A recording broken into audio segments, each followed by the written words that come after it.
dia bukan hanya berhubungan dengan orang yang simpatisan Zionis, dia datang ke Yerusalem, ketemu dengan Benyamin Netanyahu. Saya ke sini untuk Palestine. I am here for Palestine. Karena apa yang diinginkan oleh Netanyahu, bahkan kemudian menjadikan Netanyahu itu kecewa.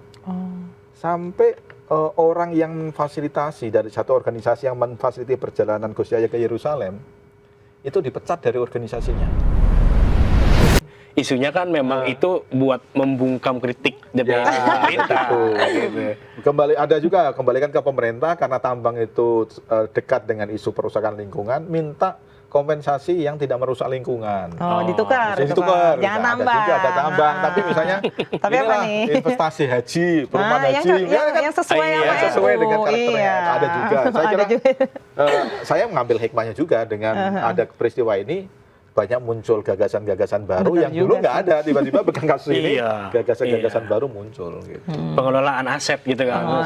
Intinya memang soal tata kelola internal yang kita belum siap. Gitu. Nah ini kalau perselisihan ini terus-menerus nih nggak segera dihentikan, yang paling rugi siapa sih? Yang paling rugi NU, Mbak. Bukan hanya NU, tapi semua rugi, termasuk bangsa Indonesia rugi. Nggak ada yang diuntungkan. Apa sih yang misalnya yang sekarang ini, yang untung itu siapa yang dengan situasi seperti ini?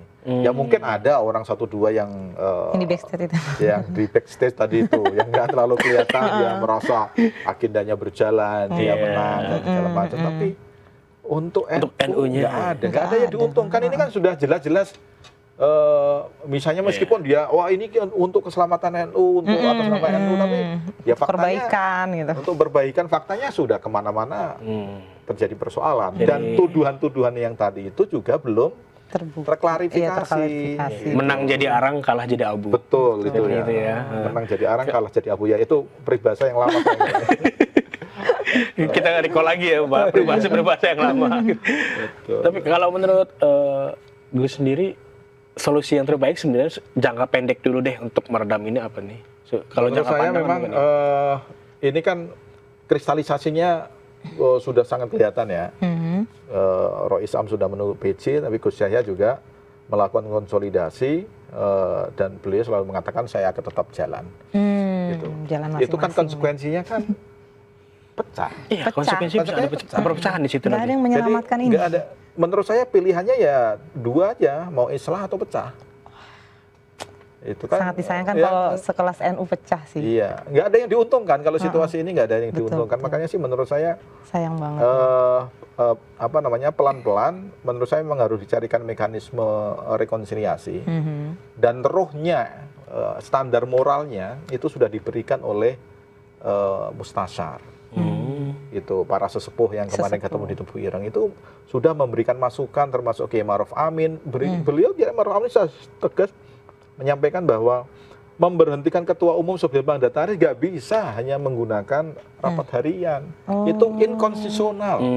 Karena itu inkonstitusional, maka proses-proses selanjutnya termasuk menunjuk PJ itu juga inkonstitusional.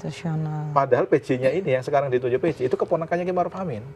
Isunya dapat restu tuh katanya. Minta restu. Tapi Kiai Ma'ruf Amin nggak merestui. Aduh, dan hari ini itu dari keluarganya Kiai Ma'ruf Amin mengeluarkan rilis.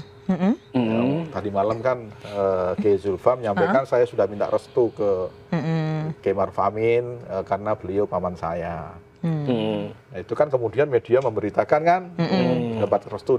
Padahal Kiai Ma'ruf Amin nggak memberi restu. Padahal nggak diberi restu. Hanya menerima aja. Kiai Zulfa membantah, loh saya kan hanya ngomong saya minta restu, saya nggak ngomong saya direstui. lagi ya. Ngeles ala NU-nya keluar nih. Yang ngeles NU biasa begitu tuh. Lagi-lagi iya, permainan bahasa itu khas banget di betul. Karena langsung ditangkapnya udah direstui. Ternyata saya kan nggak bilang. Padahal dalam bahasa itu kan ada selalu pesan yang metabahasa. Tersirat dan tersurat. Yang metabahasa. Orang menangkap ada metabahasanya. Ya orang untuk apa dia ngomong saya minta restu? Kalau nggak direstui masa diomongkan. Iya benar. Kalau direstui dia nggak minta dong. Minta restu aja dulu dan bilang aku udah minta restu.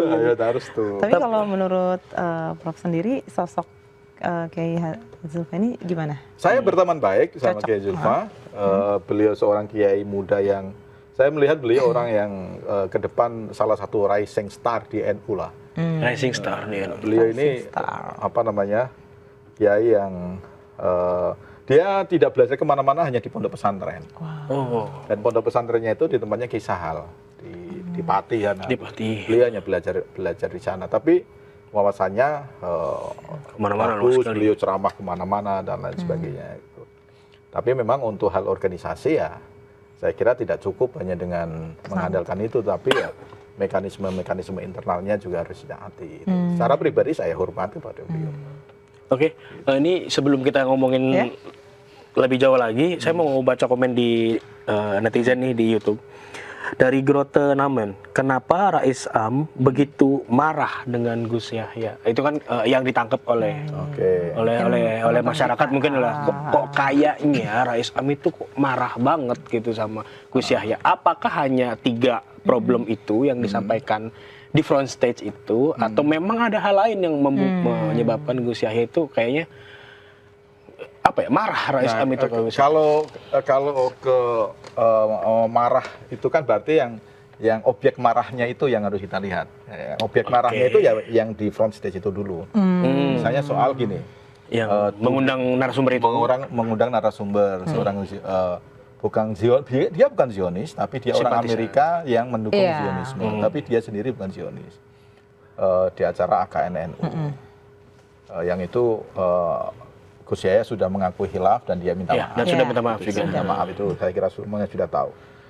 Memang isu ini itu isu yang sensitif dimanapun di kalangan umat Islam ya. Betul. Tapi yang perlu Mas Hafid ketahui Mas, Gus Yahya itu punya relasi soal isu-isu beginian dan dia menempuh jalan lain di luar mainstream itu sudah lama. Iya, sudah lama dilakukan.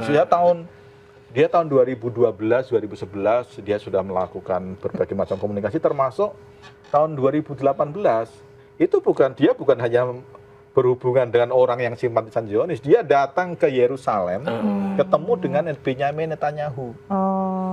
Memang banyak yang salah paham juga di situ. Nah, di situ orang salah paham.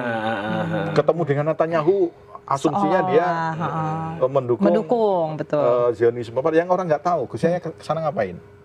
Gus Yahya itu di sana dan bisa dilihat ya pidatonya sebelum ketemu dengan Netanyahu, dia bilang saya kesini untuk Palestine. I am here for Palestine. Gitu. Ada komunikasi yang terhambat kayaknya. Kemudian waktu itu Benyamin Netanyahu itu mempresentasikan kekuatan ekonominya, kekuatan persenjataannya dan lain sebagainya yang kira-kira kamu gabung saya deh untuk agenda-agenda saya. Gitu. Tapi Gus Yahya tetap nggak mau bahwa saya kesini untuk kepentingan Palestina, dan karena apa yang diinginkan oleh Netanyahu bahkan kemudian menjadikan Netanyahu itu kecewa sampai orang yang memfasilitasi dari satu organisasi yang memfasilitasi perjalanan Gus Yahya ke Yerusalem itu dipecat dari organisasinya. Karena misinya itu gagal. Gitu. Dia ke sana untuk memberikan dukungan kepada Zionisme segala macam, tapi justru Gus Yahya yang dia tegaskan saya kesini untuk Palestina, bukan untuk Israel. Itu yang nggak termasuk kemarin juga mungkin ada tujuannya yang mengundang. Ya karena Netanyahu juga. Kalau itu enggak, kalau itu memang kesalahan. Kalau itu Gus Yahya memang mengaku hilaf gitu ya sudah. Dia sama sekali nggak menghitung soal itu. Dia nggak tahu latar belakang orang ini ya, karena dia kenal tapi dia nggak tahu ininya. Dia kan sebenarnya dosen kan, orang kampus dia, akademisi gitu. Tapi dalam tulisan-tulisannya memang dia cenderung membela Zionisme, tapi sebagai akademisi. Di Amerika ya banyak sih orang model seperti itu. Pada 2018 sendiri ada sebuah analisis yang bilang bahwa kalau misalkan kita mau menyerang musuh itu, kita harus tahu dulu musuhnya, baru pikiran pikiran musuhnya. Gitu. Makanya itu yang diambil Gus Yahya pada 2018 gitu kan. Itu memang jalan yang penuh risiko memang. Karena jalan yang penuh fitnah. Gus Dur juga dulu pernah melakukan yang sama kan.